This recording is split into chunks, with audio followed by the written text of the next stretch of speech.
ইউনূস সাহেব পথ হারিয়ে কথা বলতে তারেকের কাছে গেছেন, বললেন বিএনপি নেতা ফজলুর রহমান।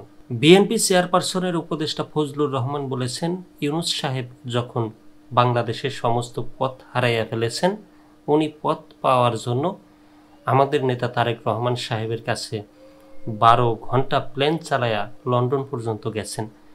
বলছেন আমাকে একটু কথা বলার সুযোগ দেন। গতকাল বুধবার সন্ধ্যায় কিশোরগঞ্জের ইতনা উপজেলার বড়িবাড়ি উচ্চ বিদ্যালয়ে মাঠে বড়িবাড়ি ইউনিয়ন বিএনপি আয়োজিত ঈদ পুনর্মিলনী ও সাংস্কৃতিক সন্ধ্যা অনুষ্ঠানে প্রধান অতিথির বক্তৃতায় ফজলুর রহমান কথা বলেন। বিএনপির এই নেতা বলেন, তারেক রহমানের সঙ্গে সেই বৈঠকটা হবে শুক্রবার। আশা করব ইউনূস সাহেব সত্যভাবে কথা বলবেন। ইউনূস সাহেব, আপনি আমার চেয়ে 9 বছরের বড়, আপনি আমার মুরব্বী, আপনি নোবেল পুরস্কার প্রাপ্ত। আমি আশা করব তারেক রহমানের সঙ্গে আলোচনার মধ্য দিয়ে এদেশকে আপনারা রক্ষা করবেন।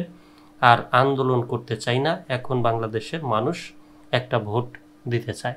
বড়িবাড়ি ইউনিয়ন বিএনপির সভাপতি হাবিবুর রহমানের সভাপতিত্বে অনুষ্ঠানে বক্তব্য দেন জেলা বিএনপির সহসভাপতি উম্মে কুলসুম, জেলা বিএনপির যুগ্ম সাধারণ সম্পাদক আমিনুল ইসলাম, ইতনা উপজেলা বিএনপির সভাপতি এস.এম. কামাল হোসেন, মিঠামইন উপজেলা বিএনপির সভাপতি এ.এইচ.এম. জাহিদুল আলম প্রমুখ।